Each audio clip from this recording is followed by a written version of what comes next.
Hi guys, long time since I've really uploaded anything to YouTube.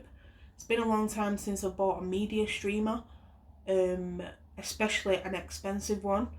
The last device that I bought and kept was an Apple TV 4K. You can see that's still there now on the top screen. It is still my main device, but I have bought the 2019 Shield. I bought the tube version, the one that's shaped like a cylinder. I know a lot of people don't really like this, from what I can see online anyway. A lot of people don't seem to like the design. I personally love it. It's one of the reasons why I bought it. They did bring out a Pro version too, which has a traditional Shield design, and you also get a few features from that which you don't get on this, which I'm going to tell you about in a minute. So, once you plug the device in, it does look kind of messy. You get wires coming out from both ends of it. It does look a bit silly.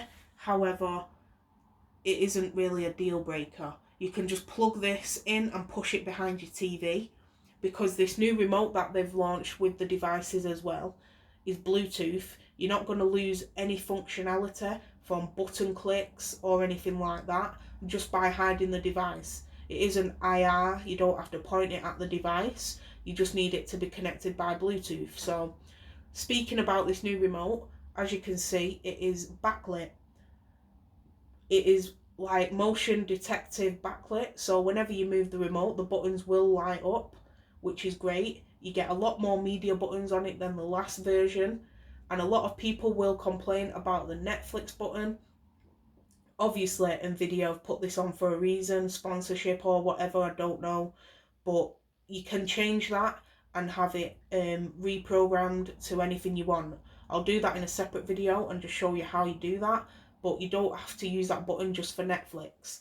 The one disadvantage I can see people having with this remote, and the one reason I can see people not liking it, is not because of the Netflix button, but because it takes batteries. People will see this as a step backwards, really, considering the last remote you just charged up. For me, this isn't a problem. If you could charge it up, then great, but it's not really an issue. They do provide you with 2 Duracell batteries when you buy this. These should last you easily 6 months. Changing the batteries twice a year isn't really a deal breaker for me. I can't really see it being a deal breaker for many people. You can buy this remote separate. I'm not sure they're on sale yet as a separate unit, but you will be able to buy this and pair this up with the old Shield or any other Bluetooth device that you'd want to use a remote with. So, the one big selling point for me on this device was something called AI Enhancement, and it basically upscales. If you have the whole older version of the Shield, you will not get this as a feature from an update.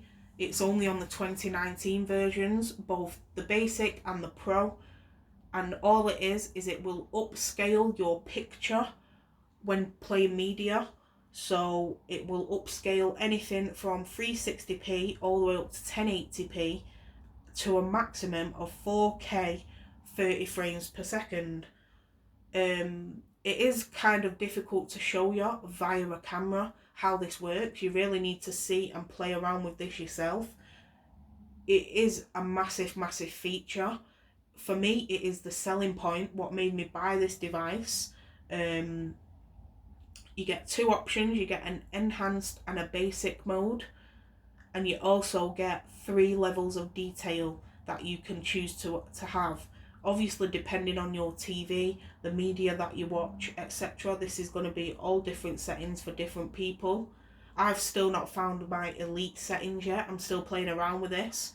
I will jump into Netflix and just show you how crisp the picture looks with this switched on. I have some photos which I'll include somewhere in the bottom of this video that will just show you the difference between the 4K Apple TV app and the 4K Nvidia Shield version of this app, and you will just see the massive difference in terms of the way that colour pops and the quality of the picture.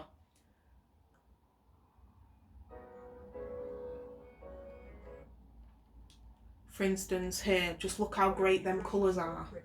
I'll pause that, and as you can see, the level of detail within the browns just all seem to pop really well. If you go into your settings from here, you will see that once you open an app capable of AI enhancement, it will automatically switch to being active. And then from here, you can change this to whatever settings you want, etc. You do get all the usual features that you would get from the other Nvidia shields. So, for instance, you still get Plex built in. You can still use this as a Plex media server. Obviously, you're going to need to plug in an SD card to get some extra storage, because you're not really going to get much from 8 gigabytes of storage as a server. You can still use this as a server though. And you still have the Nvidia Games Stream feature. Obviously, if you sign up, you get access to all these games, and you can still stream from your PC. Now, this has a wired internet connection. You can plug in an Ethernet port to this, so you're going to get some good bandwidth from this. Obviously, the Pro version gives you that 1 extra gigabyte of RAM, so you may get a better performance from that.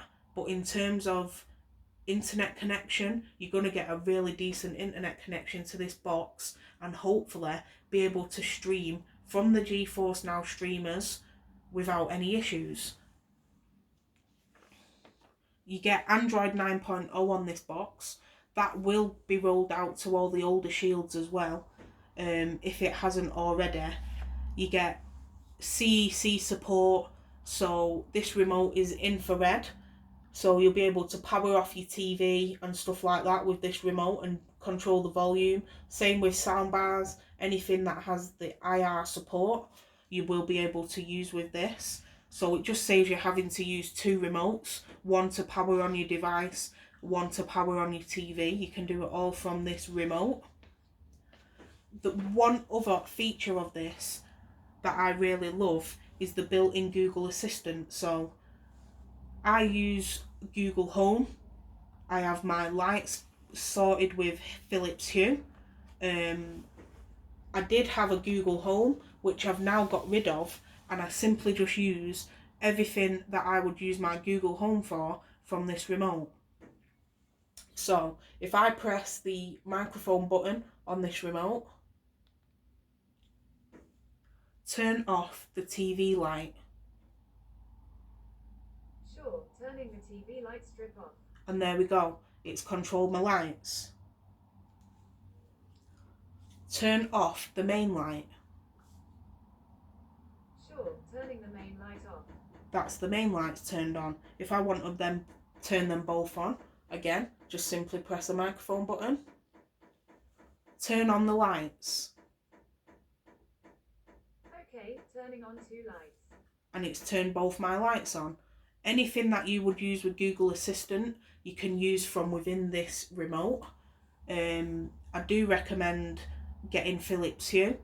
Separate conversation, but for me, I've been using them for about 3-4 years now, and I couldn't do without them now. That basically covers anything that I would want to say about this device. I do have some extra advice that I will do in a separate video, and that's in terms of these extra channels down here. There is an app that you can download that will give you the option to make your own custom channels on your home screen. So most people are aware of custom launchers. I've covered custom launchers before on this channel, especially for the Shield. However, this is a little bit different because you're keeping the Google Android TV home screen. You're just adding different channels that you would like to customize on the home screen. So I'll do a separate video for that as well, and just show you how you can play with that. The verdict on this box, I would say, is if you have the original 2015 or the 2017 Shield, it is worth upgrading for a few reasons. The AI enhancement, if you have a 4K TV, you're going to get the maximum enhancement from this. The picture quality is amazing. It does make a difference. You need to really see it yourself to notice it. But yeah, it is a big feature. Secondly, the remote. If you want to get the upgraded remote and you're planning on getting a new device anyway, then it's worth it. You can buy the remote separate. So if you're not interested in the AI enhancement and you just want the remote, obviously just buy the remote separate. If for you USB ports are important, do not upgrade. If you're going to upgrade to the Pro version, but it's £50 dearer, and it's probably just worth keeping on to your old Shield instead. You're not really going to get anything other than that 25% performance boost, which, unless you're doing a lot of heavy, intense stuff with your Shield, you don't really need. You're not going to really, it's not worth spending £150 for. Other than that, I'd say this is probably worth a buy over the likes of the Amazon Fire TV Cube, which I bought 2 weeks ago, and I sent it back simply because the hardware was great but the software was terrible and buggy. Amazon will eventually fix that. When? Who knows? But it is very buggy. For £150, you're getting a lot of device. Try and ignore the fact that you're going to lose out on USB ports unless you really badly need them. If you don't need them and you're on the fence about buying this, I'd say just buy it, just because the performance of it, it's going to last you a good 3 years, maybe 4. A lot of my friends still have the original Shield, which is now 4 years old, and it's running just fine. So you know you're going to get longevity, you're going to get support for updates, and you're getting a lot of features from this. I think I've covered everything that needs to be covered in this. I will upload a separate video showing you how to reprogram the Netflix button and how to add the custom tiles to your launcher. I will upload anything else I do discover the use for with this device that I think might be useful to you guys. But other than that, that's the end of the video, and thanks for watching.